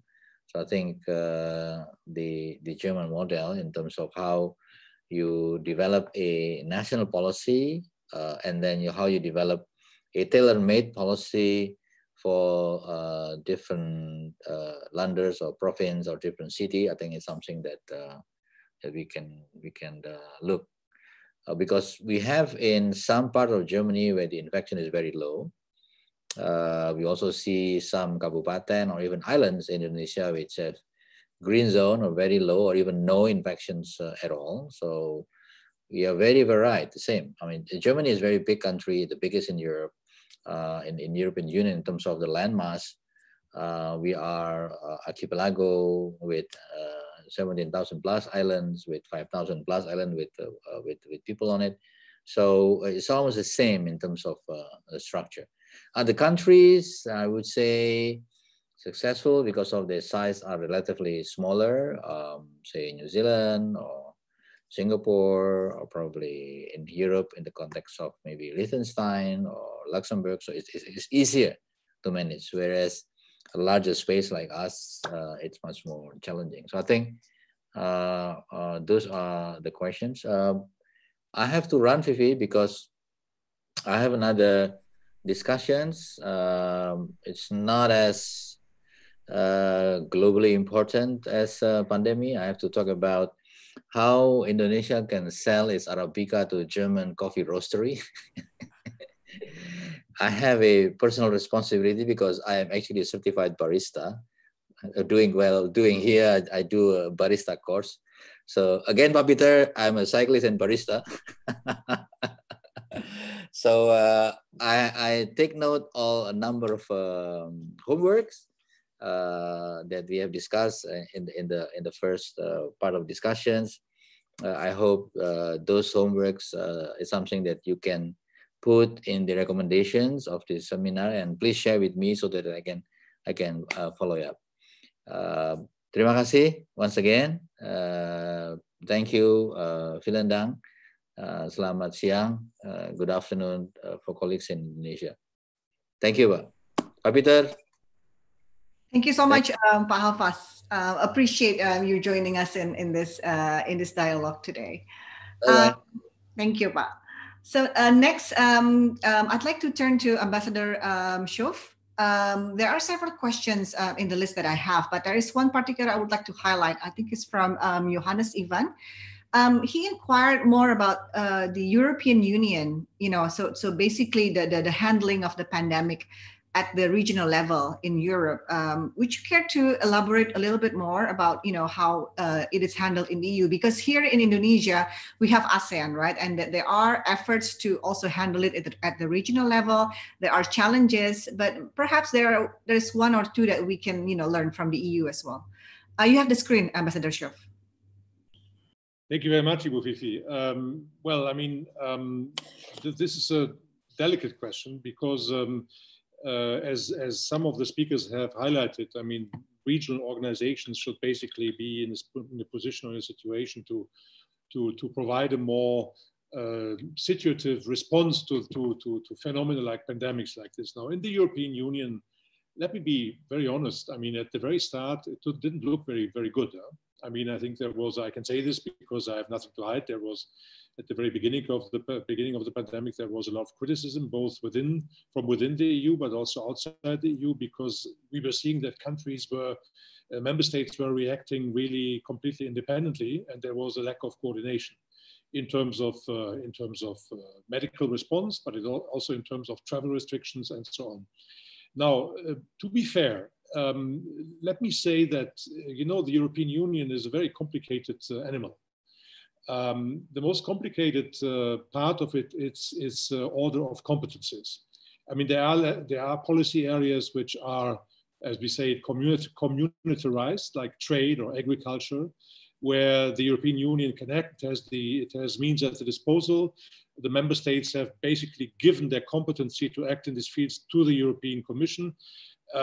However, in health, this is not the case. It's a competency of the member states. And so it is much more difficult sort of to provide a coherent, immediate European response, because first of all, it needs an agreement on the direction we want to take. And that took, of course, some time.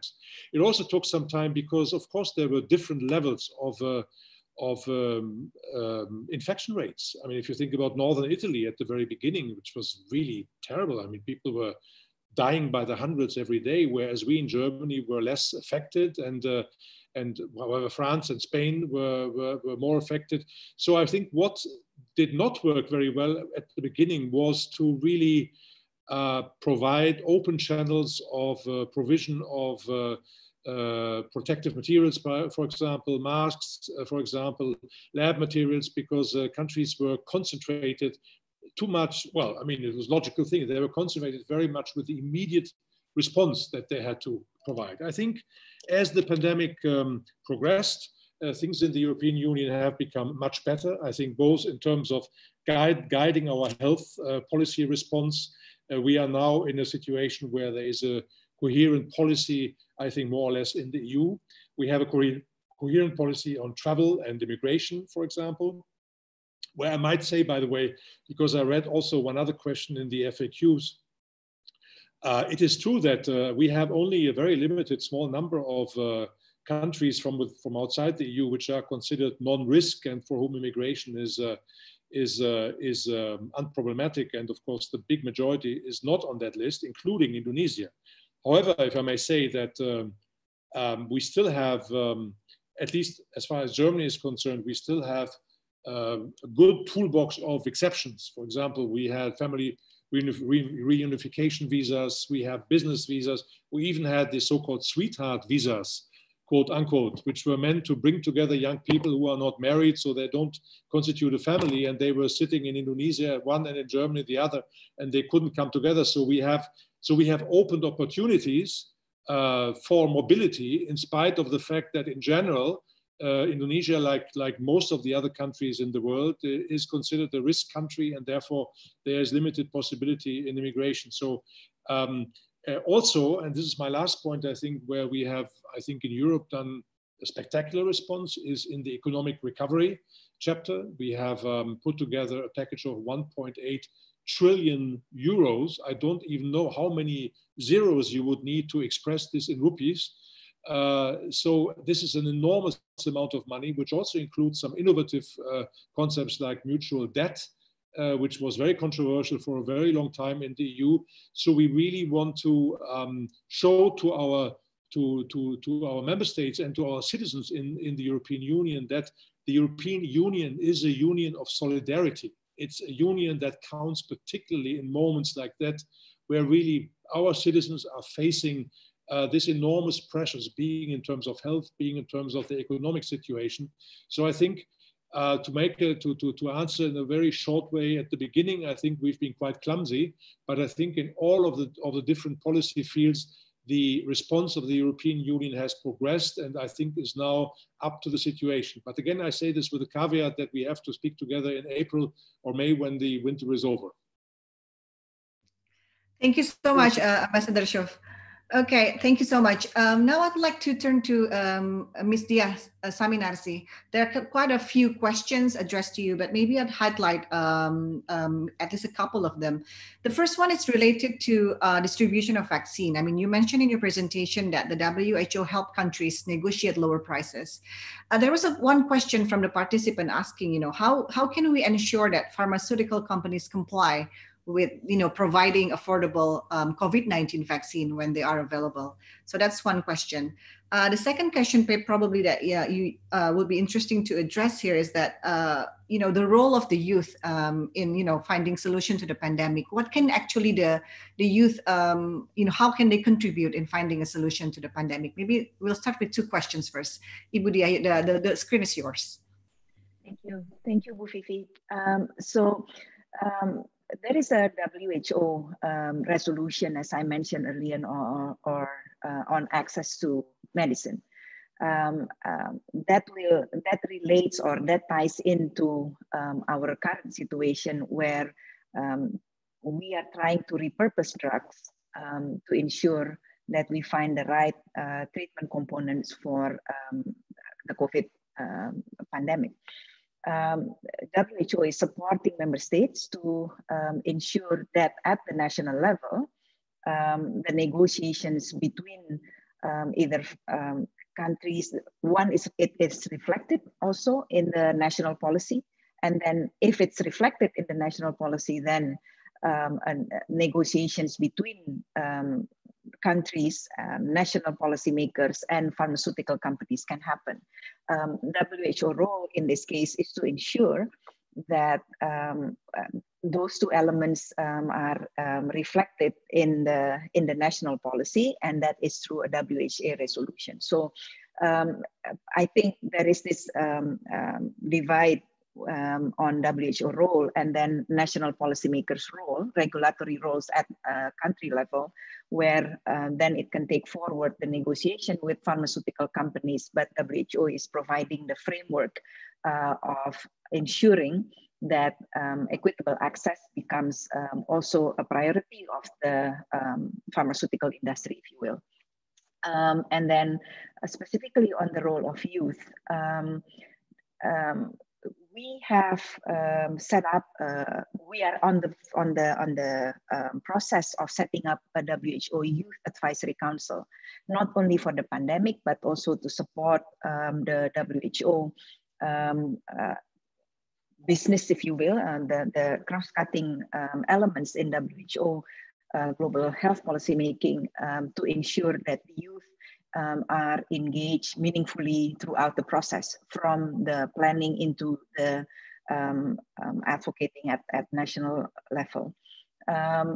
Specifically on the COVID pandemic, the infodemics, or the influx of uncontrollable information, most of them are incorrect information or hoax. The role of youth in this case is very important because youth are easily adaptable to digital technology, to the digital platform, and they are the first, among the first key elements in the society to have interface with this influx of infodemics. We have had several conference webinars where we address the issue of infodemics with young people specifically. And also, we have another call of action to young people where they, to show their innovation in community levels at national and also to national level. So those are the two specific key steps that WHO is taking with the subject of young people. I think more importantly, we talk about the world after this pandemic. The SDGs significantly impacted by the pandemic. And even before the pandemic, we know that the young people will be the key torchbearers of SDG. They will become the cohort of population who will be key policymakers in 2030.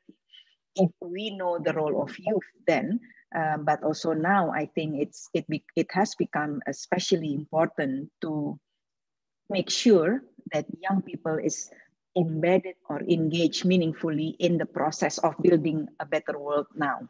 I think we should make it by design that every step that we do or the planning that we do to prepare for the world after this pandemic is over involve young people, and that what we do now at country level, regional level, and also global level reflect that very strongly. That's it from me. Thank you, Diah. Maybe I'll just have one more quick question again to Diah before I turn to Phillips, because there are actually quite a number of questions addressed to you. But I mentioned this to Ambassador Havas earlier in my question regarding the effective leadership. I think there's one issue that's picked up a lot by the media, which is on the role of gender in reshaping the notion of effective leadership. I mean, the media picked up cases in Germany, New Zealand, Taiwan, where all the leaders are all female. And I'm not sure, maybe things have changed now, with the second and third wave of infection, but this is certainly an issue of interest to the public. Do you have any comments on this? Yes, I think the role of women at policy-making level or at decision level has been very much carried out throughout the UN system since a couple of years ago, at least. And also there is the UNSG priority on gender equality, UNSG strategy, and Germany is one of the, again, the countries where it is such a strong supporter of that. as I mentioned earlier in my presentation, the pandemic has exposed the gaps, but also it has exposed the wins of key elements in development. And one of that is the role of women as leaders. I think if going back into Philip's idea or a presentation earlier mentioning about the international health regulation, where risk communication is one of the key elements in the IHR components or indicators. That risk communicating risk, I think, is a key element in tackling pandemic, and that is where those key women leaders are. They are excellent in communicating risk. They do not afraid to mention the risk, the upcoming risk, the potential risk that will that can happen, and they communicate that very clearly, transparently, and very honestly to the public. I think those are where Chancellor Merkel and Prime Minister Arden, for example, are very strong in leading the countries or the nation in this. So risk communication, again, I think needs to be highlighted, and this is the strong element of the women leaders. Thank you so much, Ibu Diah. So last but not least, if I may leave, I have another meeting at 11 actually. Sure, so absolutely. If I may excuse myself from this meeting. Thank you so much, Philips, Ambassador Schoof, Pak Jan Senkir. Look forward to seeing you again soon. Thank you so much again, Ibu Diah. Okay, last but not least, I'll turn to Philips. There's one question that I specifically would like you to address. This question is because we at CSIS hear that you complain about this all the time, which is on the issue of discipline as an important factor in actually resolving the pandemic. We see how health protocols are disobeyed by various segments of the society, in all countries, Indonesia, Germany, you name it, all countries. So as much as the governments are required to be more responsive to the pandemic, to what extent are business and economics required to change? Over to you, Philips.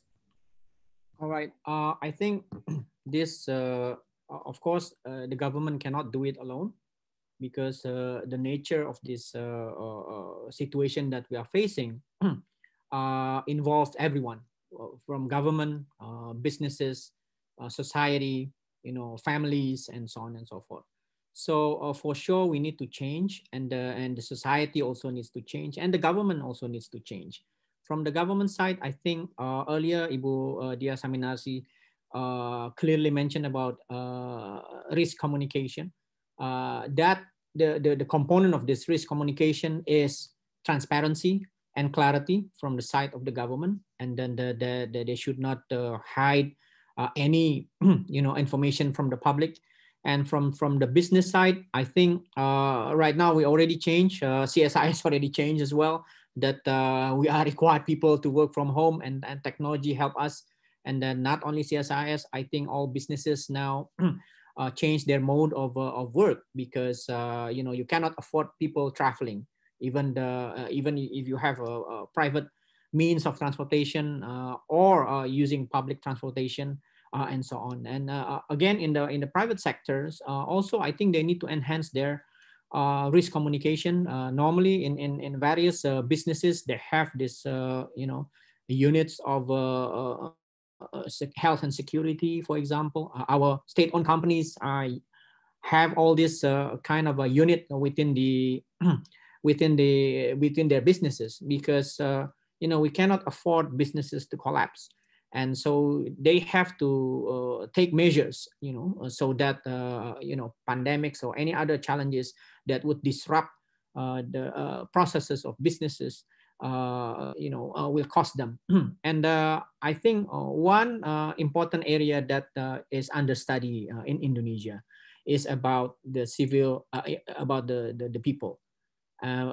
We used to think that we are a society that is so obedient to the leaders or to the elders, and so on and so forth.